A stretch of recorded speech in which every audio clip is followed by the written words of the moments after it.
Hi. Hi, good morning. Good morning. And how are you? Fine, fine, thank you. How are you doing? Very well. And thank you for the invitation. Hey, thank you for joining us. This is something experiment we are doing for the first time, Right. and I got tremendous support from Dr. Shrenik Shah Right. and other doctors also joined. I had no idea how it's going to work. It will work. It is a fantastic way of, inspiring people or getting people started, right? The first step is starting. And I think forming a group and, getting in a journey together is probably perhaps the best way. And I see that you are sharing a wealth of information, right? And that information can only do for those who are ready to absorb, or there's also like a hesitation to start, right? So I think everything that you're doing is amazing, at least getting people started on the right track. Right, yeah, and that's the goal. At least let people take a first baby step. That First hey, step. join in, be curious, ask many questions, get some kind of answer, maybe not satisfactory to you, but maybe something, and then explore more, and Right. then keep going, and yeah, that's the goal. Good morning, Dr. Shah. Good morning. Good morning. Good Kalindi Bhai is morning. here.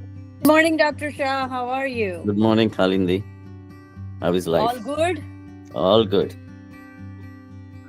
So we have Dr. Kalindi already here, and let's say right now is 8:01. We want to start our session. Welcome everybody. Today is the topic is staying strong and staying raw. But Dr. Kalindi is going to give us more information about the gut and the health of the gut and mind connection. I will give floor to Dr. Kalindi Bakshi right now. I don't want to say anything, and please keep asking questions to Dr. Bakshi. Go ahead, Dr. Bakshi. Okay, thank you so much, Akshay Bhai, and the group of Raw Foodist group to invite me on this forum. This is an amazing forum for people to learn and who are looking to start the journey, right? And as they say, it's the first step that's the most important. And you guys have provided such an awesome platform, so people who are hesitant, reluctant, can take the first step. So thank you once again. So the reason I am here is I love sharing my passion with people who would like to find out more about how to get on a whole food plant-based journey. By training and education, I'm a neuroscientist. I was a medical professor, turned entrepreneur in the food area, and I had successfully launched 2 brands of whole food plant-based. One was whole food plant-based nutrition, ready-to-eat meals, which helped people to get on this journey. And after successfully exiting out of the business, I actually, as an educator, always being in that area, I love to share what I have learned from not just from my experience as an entrepreneur, but also as an academic professor. So I joined World Vegan Vision with Dr. Shah. And World Vegan Vision is a nonprofit organization whose founders are H.K. Shah and Malti Shah. And the mission of World Vegan Vision is to spread awareness about whole food plant-based diet for your health, and whole food plant-based diet for the health of the environment, and compassion, which are the 3 pillars of the organization. And what we do essentially is outreach. We love speaking to people, talking to groups about how to improve health outcomes with whole food plant-based diet. And your forum, Raw Food, it's even higher, right? Completely raw to get the most benefits. So this is something about World Vegan Vision. And on the professional side, I lead Food Innovation and Life Science Program as a division head for Middlesex County in New Jersey, part of economic development. So my experience comes from very different angles, but would love to share whatever I learn along my way, and anything. Please feel free to ask questions. The only thing is, please, if make sure we have a lot to cover. So save the questions for the end. Happy to answer them. Okay, so I will share my screen. I have a presentation that I have prepared.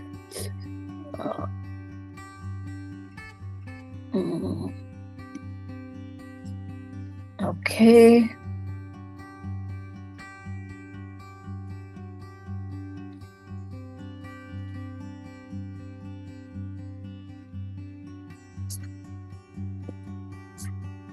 Okay, do you guys see my screen? Yes. Okay. So the presentation is about the connection between the brain and our gut. So essentially, you all must have heard a lot about these days the microbiome, right? Gut microbiome has become the star of the show, and the focus of supplements or nutraceuticals and so many food products outside on the market has been focused on the gut microbiome. And also, we also know that our gut is a gateway to our brain. Right? Is everyone able to see the presentation? Yes. Okay. So why the focus on the gut and the brain, right? So a little bit about just to set the stage. What does our brain do? It essentially controls everything that we do, and one of the most important things about brain health is its role in controlling the cognitive functions, right? The key components of cognitive functions are memory, attention, learning, and so many like sensory, motor, all these aspects fall under cognitive functions in the brain. And so it is extremely important to not just kind of try to heal when things go down, but try to support our brain and cognitive health from the get-go, right? So we can have sharper memory, the attention span, and also the executive functioning, which is the higher order functioning, is already taken care of, right? So in that context, why does cognitive function matter? So cognitive decline is now cognitive decline has been at the worst in all these ages. Considering we are living in such an industrialized world, we are aware of so much computing power, AI, and everything is already happening, but still our cognitive functioning or cognitive decline is on a rise. And one of the ways, or one of the neurological disorders that is at the extreme of cognitive decline is Alzheimer's. And now Alzheimer's affects 6 million Americans and many, many more globally, right?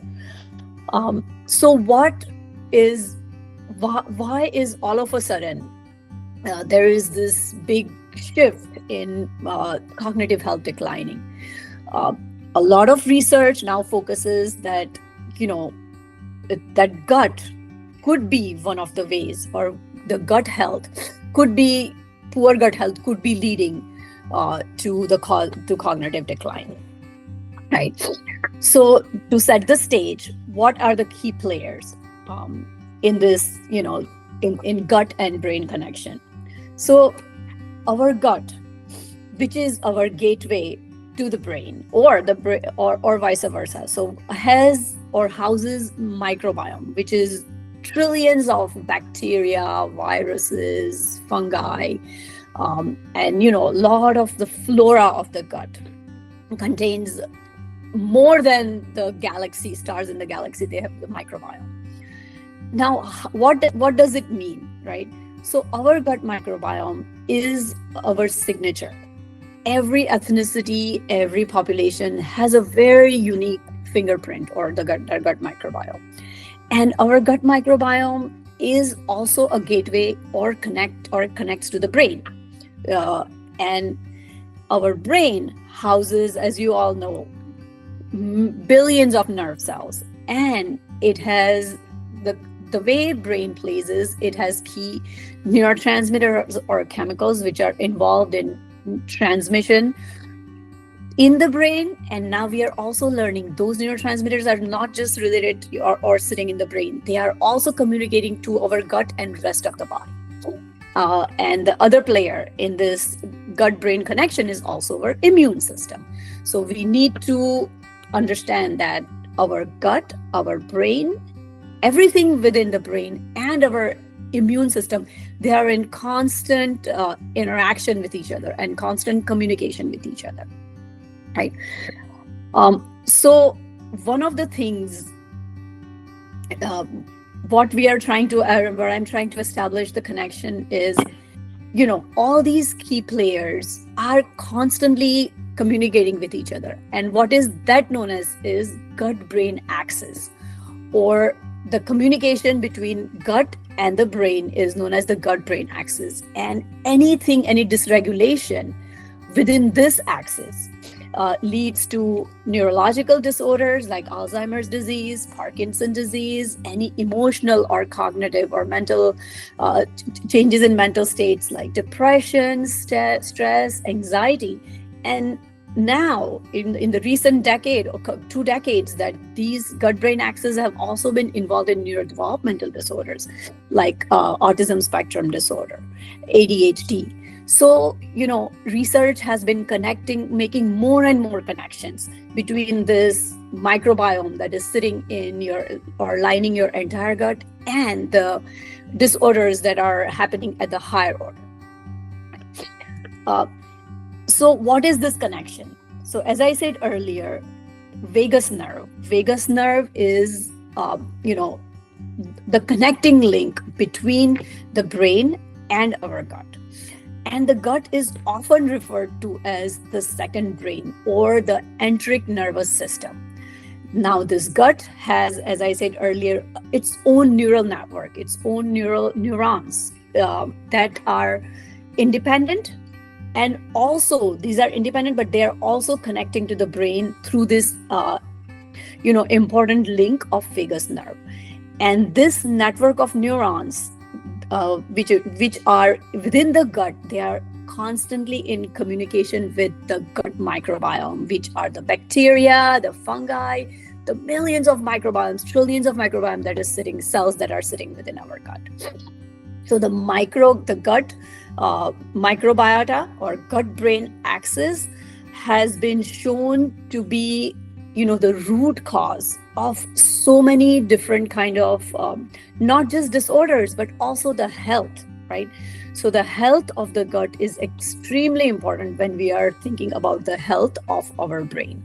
And the gut microbiome, the diverse population of the microbiome that sits within our gut, it sends signals to the brain, and in the brain, the chemicals in the brain, the neurotransmitters in the brain, which have influence on actions or, which lead to motor output. That's what our actions that are translated within the brain, they lead to. This microbiome have a lot of connection to that. So, emerging evidence, scientific papers show that a lot of neurological disorders like, neurological disorders and mental disorders, anxiety, depression, autism spectrum, they are all, there has some kind of association between specific microbiome in the gut and this disease. So, having said all that, one of the most important thing is to take care of this set of cells that are sitting in our gut. And when you take care of these cells, automatically the brain function that is associated or that is connected with this is going to be optimal, right? Next. So what is the relationship between this, right? We can think of this in terms of not just optimal cognitive function, but also in terms of neurological disease like Alzheimer's. So research has shown that Alzheimer's patients show a very distinct gut microbiome changes. And also, one of the hallmark of Alzheimer's is amyloid plaque formation in specific neuronal population in the brain. What these research studies have also shown that inflammation in your gut microbiome can lead to or can exaggerate the formation of this amyloid plaque. Animal studies done in mice show that once this microbiome is altered by dietary change, that leads to significant improvement in the memory function in the brain. So these studies are now making link between microbiome and the inflammation in the brain causing or leading to neurological disturbances like Alzheimer's disease. So having said this, what does this all what does this all mean? Whether we believe that scientific studies are linking gut microbiome in the brain and vice versa, but whether we believe this, that there is a link, or it is maybe just coincidental, right? Studies which shows that alteration in dietary pattern or whether those studies are done in patients or children with autism spectrum disorder, older adults, or early onset of adults with early onset of Alzheimer's disease, when their dietary behavior or the way they are eating and consuming food is altered, that which again leads to alteration in gut microbiome, has shown significant improvement in behavior, also improvement in motor symptoms. So, now what is essentially what are these dietary changes or dietary pattern changes that can help change the outcome of, whether it's disease or whether it's just in general health? So 46 to 89% of children diagnosed with autism spectrum disorder have nutritional problems. And then in 2020, a study published in Scientific Reports showed that patients with Alzheimer's disease have their gut microbiome is significantly altered. And patients with more alteration in gut microbiome or decline, who have more severe decline in their gut microbiome, have shown severity in cognitive decline, right? So, this association between the health of microbiome and the severity of disorder. Now, when we are talking about nutritional foundations of brain health, or in general health, there are two different things that come into play. There are, in our diet, there are macronutrients, which are the bigger building block of nutrition, which are carbohydrate, fats, proteins, and now, fiber is also considered, although fiber is a breakdown of carbohydrates. Fiber will also be taking a highlight in the macronutrients, because we know that, Americans don't suffer from lack of proteins or any fats or carbohydrates, but they suffer from lack of fiber. So fiber is going to be has always been a star in this process, but now even more. And then the smaller micronutrients, which are, and I'm specifically focusing on brain health. So it's omega-3 fatty acids, DHA, lutein, anthocyanins, vitamin B12, C, antioxidants, flavonoids. So these are specific macronutrients that are essential, micronutrients, which are essential for optimal brain health. So both micronutrients, so every cell in our body, including neurons, they are built with the bigger building blocks are carbohydrate, fats, proteins, And the smaller but very essential building blocks are omega-3 fatty acids, DHA, lutein. All these micro and macronutrients are extremely essential for good neuronal health. Now, having said that, how do you, how are you going to obtain this building blocks which are essential for neurons and creating good or gut microbiome? So one of the topmost is fiber. And as we all know, and I am sure, in the past few days, or when you started this this journey, fiber was highlighted, right? So soluble and insoluble fiber are extremely essential for a good gut health. And where do we all get fiber from? Answer is only plant foods, only whole plant foods, not even processed. So the only food group that is enriched with fiber, it has plenty of fiber, soluble and insoluble fibers, is whole food plant-based foods. Another ways to enrich your gut microbiome is pre and probiotics. Again, those are essentially created from soluble and insoluble fiber that come from a whole food plant-based diet. Antioxidants, again, rich in all plant foods. And anti-inflammatory, that is a very loose term, anti-inflammatory diet, but when you are eating whole food plant-based diet, that will cover everything, every aspect of a good gut-brain diet, right? I'm sure everyone knows that the SAD or standard American diet is gateway of inflammatory factor and disrupting the entire gut microbiome. And that's what people in here have done for years, eating ultra processed food, eating very convenient based food, and that food has just caused epidemics of obesity, cancer, metabolic syndrome, poor cardiovascular outcome. So how do we reverse all this? A whole food plant-based diet, which is necessary, the key on minimally processed diet is the key to a healthy microbiome colony in our gut. And I'm sure Dr. Shah must have touched on it, but the whole food plant-based diet is the only diet which is free of cholesterol. Dairy, again, a lot of vegetarians say, we're vegetarian, we know, but they do consume dairy. They, some of them consume, a lot of them consume eggs. You have to remember, dairy, again, is a cause of inflammation in so many different ways. Dairy with added hormones, steroids, and, so many different additives, which I'll talk about later, is one of the roots to inflammation.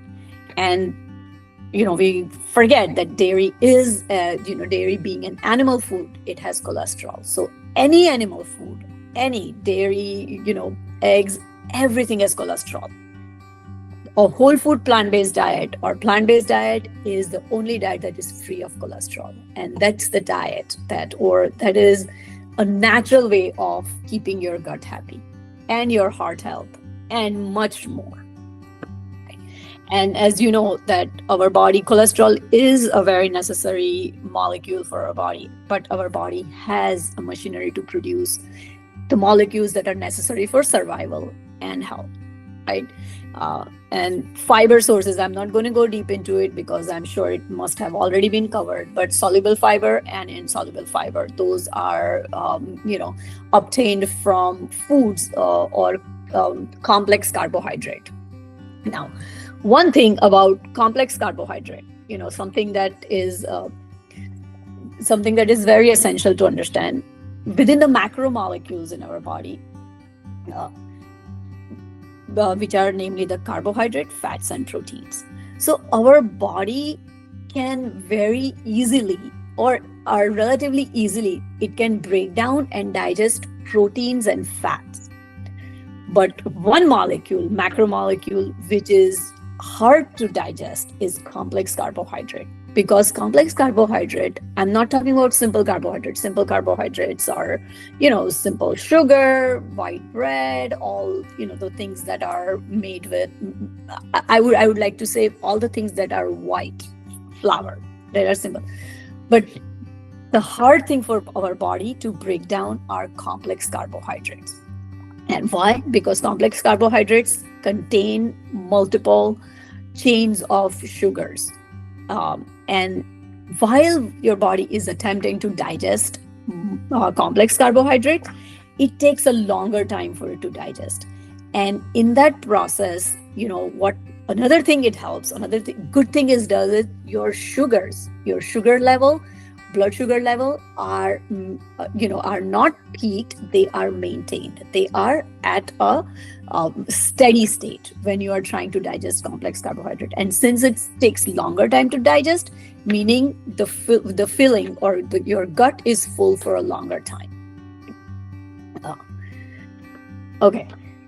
Talking about the other dietary factors that can help create gut microbiome are prebiotic and probiotic factors. And when you're eating a plant-based diet, a lot of breakdown products from complex carbohydrates, which are grains, beans, vegetables, they will help create the probiotics or the prebiotics within the gut. So the extra attempt of going further and thinking about adding something to diet is not really necessary. You will naturally get this out of fiber-rich foods, which are whole food plant-based foods. Antioxidants. Antioxidants, I'm sure we're all familiar with, which are foods high, which will give vitamin C, vitamin E, and then beta carotene, which gives orange or yellow hue to vegetables. Selenium, these are all essential antioxidants which are extremely important for brain health. I'm going to focus on specific antioxidant called lutein. Lutein is one of the element and antioxidant found in dark leafy greens. And the best way to get this is eating raw dark leafy greens. And why lutein is important? Because lutein is this pigment. It is actually concentrates. It concentrates in our visual system, in back of our eye, in the macula. And what research has shown is children who were low in lutein, when they were given just 60 grams of dark leafy greens, and could be spinach, could be kale, their visual processing speed improved significantly. And it is same for adults. But with children, you see changes much rapidly. With adults, you don't see as rapid change. But lutein, once again, I'm going to highlight that, is essential for visual system, visual processing which is in our eye, and it also kind of concentrates in some areas of the brain. So eating dark leafy greens as part of everyday diet, it enriches those eye pigments, and you get a better output in the visual system, and also sharper cognitive function. And then anthocyanins, which are fruits and vegetables with red, purple, blue, and black hues. Blue, berries are one of the top ones that are high in anthocyanins. Now, just a little bit about nutritional deficiencies and cognitive decline rest. So, research shows that nutritional deficiency, if there's a B12 deficiency, there is 35% chance of cognitive decline, risk in cognitive decline. Deficiency in vitamin D, anywhere between 20 to 30%. Now, omega-3, what research has shown is when individuals with Alzheimer's disease, when they looked at a very large population of individuals with Alzheimer's disease, what was shown that individuals having lower amount of omega-3 had 49% higher risk of getting Alzheimer's disease. Reverse, individuals with good amount of omega-3 or whose blood levels showed efficient omega-3, they had 49% low risk of catching Alzheimer's disease. So remember, omega-3 or DHA is extremely important for a good brain health or cognitive health. Again, iron, low in iron, continuously being low in iron increases your risk of cognitive decline. Magnesium, same thing, folate. So, nutritional deficiencies, whether, we know that they are, of course, the nutritional deficiencies, they are deleterious on the body, but also when it comes to cognitive functioning. So how do we get omega-3 from whole food plant-based sources? So mostly, omega-3 enriched foods, whole food plant-based sources are flax seeds, chia seeds, walnut, hemp seeds, Brussels sprouts, and algal oil, which is derived from marine algae. It is one of the best source of direct DHA. So most of these, as I mentioned, the flax, chia, walnut, they do not contain DHA directly, but they have a higher amount of ALA, which is alpha linolenic acid. Now, what your body and your cells do is they break down alpha linolenic acid to produce DHA. Now, the conversion rate from plant-rich foods is not as high from ALA to DHA. So one of the good ways to do is you can supplement. You can get ALA oil supplements, which are, supplements of algae. They contain capsules contain algal oil. But a kicker here is, there are a lot of omega-3 or DHA enriched foods available on the shelf. One is, the milk, right? They have, omega-3. If you read that omega-3 enriched milk. Omega-3 or DHA enriched infant formula, DHA enriched prenatal vitamins, right? The kicker is all those contain algal oil from algae. So why not go to the direct source rather than have things that are enriched in DHA? Another thing is when animals which are feed milk from the dairy milk is enriched in alga, and what they do, they feed these animals with algae to get milk which is high in omega-3 or DHA levels. So the kicker, as I said, is algae is the original source of omega-3 in food chain, not the fish. Animals are fed algae to create omega-3 in the product, and they're not fed fish, they're fed, remember, algae oil. So that is the original source. So highly recommend going to the original source, not taking it through the third party, right? So algae oil, you can get the oil, but it is not as palatable. But if you are okay with it, you can add few drops of algal oil, toss it in salads. You can add it to smoothies, which is another good way of getting it. But supplementation would be the best way of getting, required dose of DHA. Okay, this is just a little visual to show you how whole plant foods or whole food plant-based or raw foods, what is the calorie density. So this is all of these, showing a little cartoon of the gut, and all of these each foods have 400 calories. But look at the fruits and veggies or raw foods, it fills up the entire gut. So calorie density in 2 tablespoons of oil, it is not filling you up.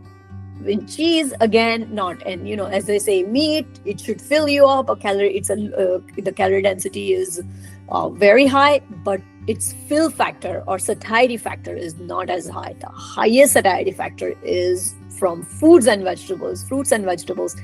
400 calories of fruits and vegetables. I can even challenge you to eat that much in one sitting. It's not going to be possible. And I mean raw foods and vegetables. So the best way or the best satiety factor is that comes from any foods is raw foods. That's whole foods, whole food plant-based, diet. Okay, so I'm going to stop right here.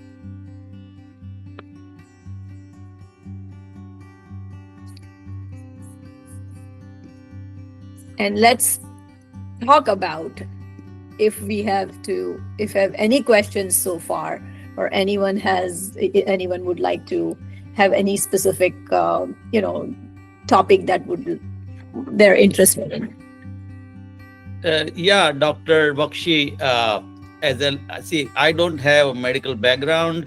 I understand all these things, nutrients and stuff, but the people like me who don't have medical background and they want to understand, for them, I just want to ask you a question that the microbiome, is it true that there is a good microbiome and there is a bad microbiome in our gut? So our gut does not, let's go back to infancy. Let's go back to, when you're born. You're born with a certain microbiome that you inherit from your mother, right? Mm-hmm. So if the diet of your mother includes ultra processed food, it does not include rich plant food, think about it, that's the footprint that you're going to inherit, right? Mm-hmm. So nature gives you every way to have a clean gut microbiome, but it is entirely up to what you were born with. But having said that, your body is forgiving. If you decide, you have the 21-day challenge. If you decide, no, I want to change the footprint, right? You have the choice to. You can create this healthy gut microbiome within your gut, eating the foods, plenty of plant foods. So yes, you can kill the microbiome, you can kill the healthy microbiome, which you have by consuming ultra processed food, consuming things that read as chemicals, convenient foods, but at the same time you can alter it too. So my next question is, how much time is for average person is a good time to reverse it, to have the healthy microbiome situation in their gut? It's a great question, but it depends on how much damage you have done, right? Of course. Yes. But right. I think even if you start starts within 2 weeks, you can create a lot of changes in your stomach. Your cells depends on how fast your cells are going to renew, depends on what kind of people suffer from so many different chronic conditions, metabolic syndrome, cardiovascular disease. So again, depends on what stage you are starting. But I think any stage you start, Absolutely. the change is phenomenal. You don't have to wait till it gets that bad, but even if it gets to that point, you can reverse it with a healthy gut microbiome by eating raw foods, by eating plenty of whole food plant-based, eating complex carbohydrates. You can reverse that. Perfect. Any question from anybody else? Pandit or Jaisal? I have one. Which foods have these complex carbohydrates which you're talking about? Which are those particular foods? So whole foods. So complex carbohydrates are concentrated in beans, legumes, grains, whole grains. So you add chickpeas, rajma, any kind of black-eyed peas, all the beans that that we eat. And the best way is to soak the beans and then cook them, right? But for convenience purpose, I would say even if you get beans that are in can, however, when you're getting canned beans, you have to make sure that you look at the sodium content. And nowadays you can also get beans with no sodium. You have to look at sodium content, or it should not have any other preservatives or anything else. It should just say, for example, chickpeas, it should just say garbanzo beans, not added salt or not added preservatives or anything else. All right. And then other sources are one of the best sources is quinoa. It's Yeah. great. It has a great amino acid profile. It's a complete protein for vegans, or people on a plant-based diet. I think Priyanka has a question. Yes, please go ahead. That was a very very insightful presentation, but I have a question to you. What motivated you to explore the gut brain? Can you just let us know about your journey? What made you get into this topic? Okay, thank you for the question, Priyanka. So, as I said, my background is in neuroscience. I was a bench scientist or a research scientist for over a decade. And what my research focused was on what external changes, whether it's drugs of abuse, whether it's your environmental, anything changes in your environment, how does it basically translate into changes within your brain circuitry? More specific, as I was talking very briefly about neurotransmitters, which are chemicals or neurochemicals in your brain. I'm sure most of you must have heard about dopamine. That is everyone's favorite on the radar because it's associated with reward system. Dopamine, glutamate, GABA, all these neurotransmitters.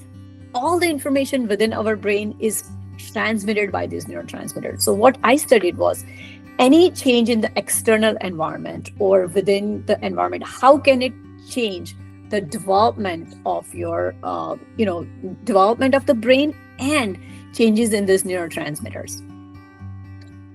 I think, am I frozen? No, you're good. Good. Okay, Yeah. okay. I thought I was frozen. So that's what I studied. And one of the things, my main question was, okay, changes in the brain are happening, and that eventually leads to change in the behavior, or it can lead to major change while your brain systems are developing. That is good. But how can we reverse these changes, or can we reverse these changes? And that was the question that ultimately took me to diet and exercise or lifestyle.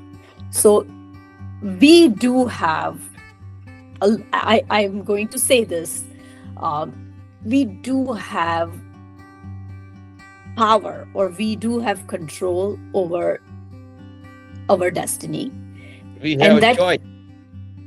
We have a choice. We can change it through change in lifestyle. Well, I understand, we're always going to go back to there are genetic factors which we don't have control over. We inherit those from our parents or from the ethnicities that we are coming from. But we now know that epigenetics, which is the influence of environment and lifestyle on your genes, plays even a bigger role. So that was that was how do we change things? And to me also, there are a lot of personal experiences coming from, the background that we are from. We inherited early on diabetes, type 2 diabetes, had a risk for type 2 diabetes, coronary artery disease. I lost my father very early on to, because he was diabetic a very long time and also had coronary artery disease. So my fear was, if I get that early on, and I had seen the suffering was diabetes, as they say, it's a silent killer, right? Type 2 diabetes, it is there, but if you don't control, it will take over your entire body, and it just kills you from inside. So all those fears led me to explore diet, and I stumbled upon whole food plant-based diet, and I stuck to it. One big change I will just take, because I'm also very much into fitness. I've been doing CrossFit for over 13 years, done half marathon, long biking, long distance biking. I've done a triathlon, but I have had, even after being very active, I've actually had arthritis in one of my knee, and I have actually no cartilage in pretty much my cartilage is it's bone to bone on left side of my knee, and I had constant inflammation on that side. With exercise and strengthening the muscles around it, it definitely helped. But I learned at that time, that, eliminating dairy completely from your diet. This was before I was in it really reduces inflammation. And contrary to what we think, we believe that dairy is essential for strong bones. It's actually reverse. Dairy actually leaches calcium from your bone. So I gave myself a shot. I'm like, okay, let me try. Within 3 months, the inflammation was gone. I always would have this swelling and fluid-filled knee, suddenly it was gone within 3 months. And then I'd never turned back. And then learning, not just that, my daughter was doing a science project at that time. So we looked at the carbon footprint of our food. And I felt that was the right thing to do. And that's inspired me so far. And I learned so much from just dietary changes. And took that home. My daughter, who at that time was a teenager, she also adopted plant-based diet. She was just very active. She was in all different kinds of sports, but adopting plant-based diet did not stop her from being healthy or doing any sports. Dr. Shah has a question Kalindi, for you. So I know we talk about microbiomes and all that. I mean, gut microbiomes and all that. Has there been any study that you have come across, like a raw food versus cooked food effect on gut microbiome, or no? So certain raw foods, for example, as I said, leafy greens, right? They are really, you eat raw, the most benefit you can get out of it. However, some foods, or to get other nutrients like iron, we rear tomatoes, right? They are also extremely enriched in antioxidants, and they promote good health, prostate health. So some of the foods, when cooked, they release some certain enzymes, and those enzymes you might not get from raw foods, but you get a lot of other nutrients. Right. But I think some of the foods are better cooked. Others, vegetables and fruits, again, great. Raw gives you really good nutrition. But I think spinach, especially. Sorry, go ahead. Go ahead. Beets, again, foods like beets, they need to be cooked to get more absorption. Some foods, without cooking, you might not get optimal absorption. And then again, their active enzymes may not be released without exposing them to heat. I was a protein biochemist on the bench for a very long time. And, sometimes you have to realize that for to break the membrane of certain cells, you need to boil them or heat them to a certain temperature, make them more soluble so you can absorb the nutrients out of them. Correct. Yeah, that's the way my take is on the raw food diet versus cooked. Is there certain parts, certain items really need to be cooked with the even little boiling or steaming, those kind of things, not necessarily frying and all those Right. kind of subjects. But I think the protein that some of the phytonutrients, they need to be softened up. Some proteins has to be subjected to some gelatinous activity because of created by the heat for the better absorption. So I agree. So, yeah, I know, Dr. Shah, this question a lot of people ask, and my take on this is like this. Ever since I started raw food, and I was also kind of curious, and I wanted to monitor it properly. My nephew also told me, hey, raw food is no good. He's an oncologist now. Based on that information, I was constantly going to the doctor every year, doing my annual checkup. They were saying my numbers. And the doctor says, keep going. Everything is good. Even up to the 2024, before I ran my marathon, I went for my physical checkup. Doctor says, you are good. Keep going. Whatever you are doing, everything is good. Now, having said that, people, a lot of time, this I know that, okay, tomato is better cooked than raw. That I know. But so there are this very, very few exceptions like that. most of the time, as I understand, and as again I'm saying, I don't have any medical background. I just go by with my intuition, my common sense, and I see this way: no animal is cooking anything. We are the only animal cooking food. One time it was very good. It was like a blessing for us. That is the difference between us and chimpanzee, because we started cooking food. But now that blessing become a curse, because now we are eating so much cooked food and unbelievable calories we are taking in, and instead having those benefit, we have a lot of disadvantage. So that's just a common rationale from my point of view, and I'm seeing it, and I understand. We have to watch it properly, otherwise it can backfire. And so I'm doing that, and I have that monitoring situation with me. I think we have to listen our body. Once you have anything wrong, if you listen, and then there is a solution. So yes, Mr. Pandit, you have a question? Yeah, these days there is a lot of talk about gut being the second brain, addressed to Dr. Bakshi. Is there any way you can influence the gut other than through food? Like they say you can influence your mind other than doing one thing like meditation or whatever. So gut is the second brain is what doctors say. So is there a way to influence the gut? Because apparently gut plays a very big role in whatever is happening to us as far as medical things that are happening today. I mean, that would be a question for Dr. Shah. Dr. Shah, how is meditation changing your gut microbiome? I'm not on the mind. I'm on the gut. Is there something you can go to the gut other than the food? I mean, your gut, the cells in your gut or the microbiome is made with it breaks down the food that you eat, and it creates this whole system, right? It creates its own environment within that. So I'm not aware of anything else that can, I mean, you're talking about medically you can take something for it. My take on this, on the gut is primary function is food.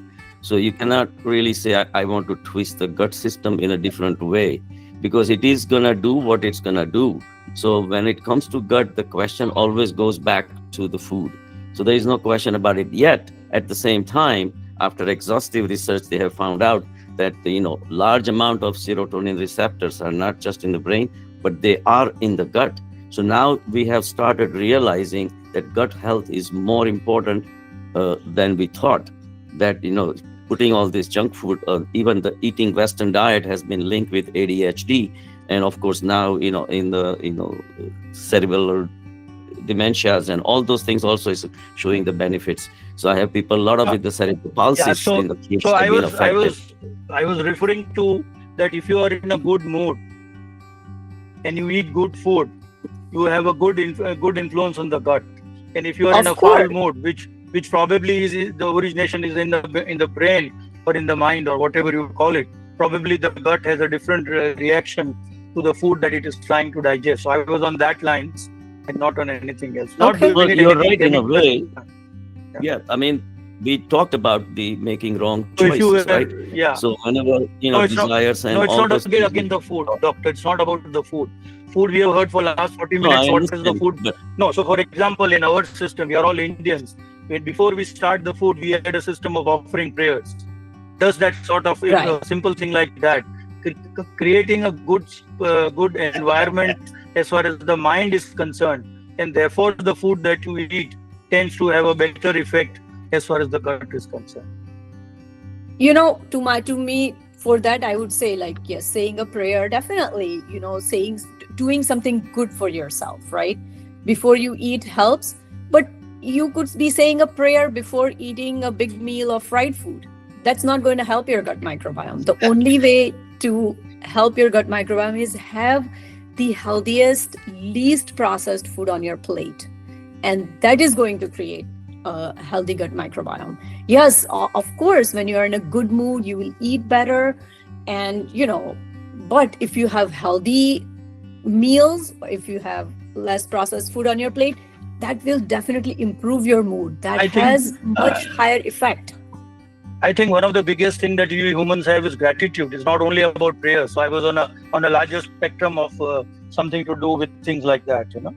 Absolutely. Being Okay. grateful, having the gratitude, practicing gratitude on your plate. And I'll tell you, if you have whole food plant-based on your plate, you are automatically practicing gratitude. You are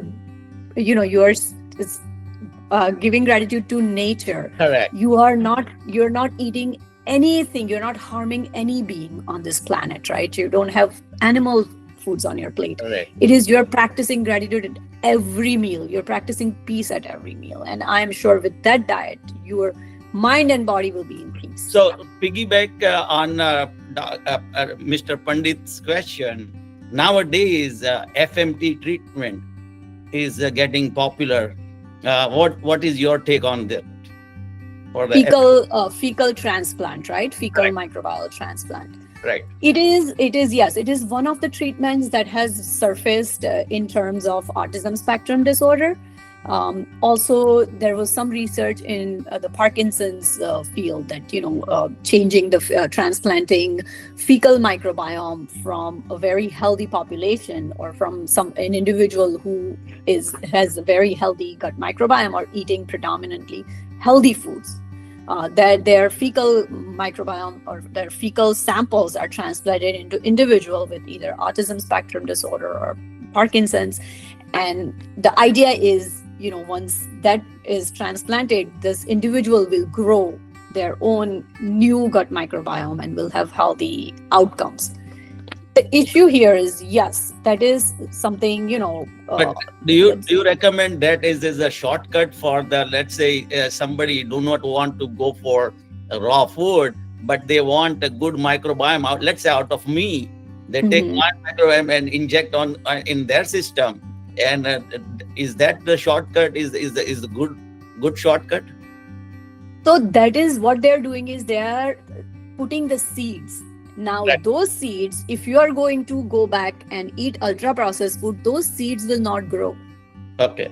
That Good. individual who has this new microbiome has to completely change their diet. They have to adopt a whole food plant-based diet or a diet that is going to help grow this microbiome. And research has shown that even those individuals who have fecal stem cell transplant, if they go back to eating, that microbiome is not going Not to gonna survive. flourish at all. It is not going to survive at all. Perfect. So the key here is, yes, this is a help. For example, in Parkinson's and or autism spectrum, where these children are very they have a lot of other issues eating. You're going to transplant this fecal cells to see that the behavioral outcome is changed. But until their diet is changed, there's One no way these.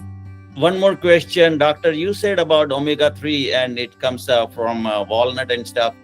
Do you Yes. think avocado, which I'm consuming more, and I think there's omega-3 there also, it helps? Yes. It is there, but higher concentration is in flax seeds, ground flax seeds, chia seeds, hemp seeds. They have a higher concentration of omega-3. Avocado is a great source of fat, but higher concentration is in the others. Okay. And as I said, flax seeds, omega, chia, they have ALA, alpha linolenic acid. Now our body has to convert that into DHA. The conversion rate is very slow. So a good source is algal oil, and supplementation through algal oil is a better source than just, because it's very hard to eat a lot of algal oil. All right, doctor. It was really, really very interesting, episode today, and we learned a lot. Anybody have any question, or do you want to conclude now? Yes, Priyanka, you have a question? Yes, thank you for such wonderful topics. And I feel driven of creating a knowledge based on this, so that the beginners who are stepping into it. So what suggestion would you give us to create a content on it? So, no matter how much we talk about brain health, gut health, eventually translates into what are the foods that we are going to eat to help this, help create this gut microbiome or improve outcomes or have good brain health. So my focus would be, if you were to eat one thing, right, or you were to start on creating a healthy gut microbiome, would start with at least one meal a day, which is high in, omega-3 fatty acids, which are plant-based, right? Creating, like, I eat oats. I'm not a completely raw person, but I eat oats, not cooked oats, overnight oats. And I add, my daily bowl of oats has 2 tablespoons of chia seeds, a teaspoon of hemp seeds, 3 to 4 crushed walnuts, and sometimes dark chocolate. Just drizzle some dark chocolate on top of it, and 1 majdool date for the sweetness. So that is my idea of trying to get my brain food in for daily. And I start with the All chocolate my power. favorites. You've named all my favorites, and I can't stay without them. So I'm Sorry? happy. All my favorites. You listed out all my favorites. So, and especially the dark chocolate that adds everything to it, like it reduces the Yes. sugar as well and gives the flavor as well and entices your soul as well. So I think All right. Yeah. Okay, so yeah, thank you very much, I'll- Dr. Bakshi. I'll Thank you very much, create- Dr. Shah. Yes. I also, I just said something, but I guess it was missed out on the chocolate power balls. So I make my Okay. own omega-3s, in my own way with organic cacao powder and mix it with Cacao powder? Cacao powder. cacao powder. Cacao Okay. powder and mix a paste with the medjool dates, and then I put all the nuts and all the seeds. I don't have to count individually, and I just turn them into power balls, 1 in the morning, 1 at night, like that. So that also is a shortcut, but then it covers all the wide range of nuts and seeds and everything. So that also works for me. So Yeah, that I'm gonna share one last thing before we leave. Just because we're talking about food, we have to see at least images of food, if not anything. Let's see some food on the screen.